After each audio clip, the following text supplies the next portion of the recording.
Uy! Kutsara! Uy! Kakain ba tayo, Chris? Sorry, James, hindi tayo kakain. Pero gagamitin natin itong dalawang kutsarang ito para magpakulo ng tubig. Ha? I don't believe you! Kailangan natin, glue gun, may plies tayo, wire and plug, dalawang kutsara, electrical tape, pentel pen, epoxy clay, plastic bottle, cutter, scissors, alambre, and yung thermometer. First step, get the plastic bottle, hihiwain natin siya, and then tatapat natin dito sa ating laminate sheet. Sheet? Yan ba yung tawag nun? Basta Plastic na matigas.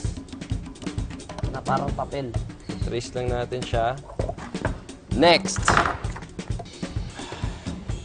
Mater. Pag nag-contact, Tamang ano ba distansya. mangyari? Pag mag-contact, yari. Ayan na. So, next step. Kuya James, epoxy. Okay. Yan, very good. Yan! Okay na, complete. Pwede na to. Alright, next step. Kunin natin ang ating plug using the plies. Tinanggal ko siya para pwede natin siyang ikabit dito sa magkabilang dulo ng spoon. Okay? But first, I will put it through this cap.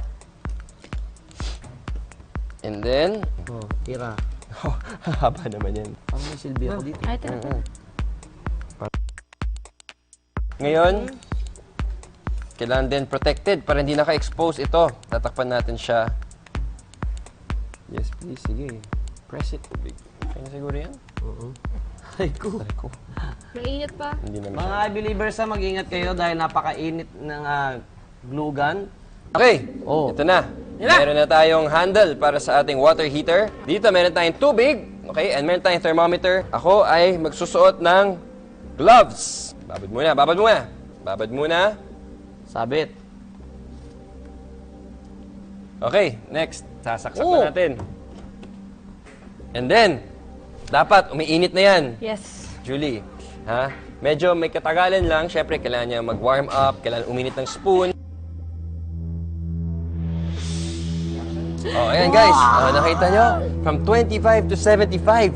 At tingin ko, pag tinagalan pa natin yan, aabot pa yan sa 100 degrees na boiling point ng tubig, di ba? Oh, di ba? Ngayon, meron na tayong DIY water heater. I believe! Isang immersion water heater ang ginawa sa experiment na ito. Current to heat.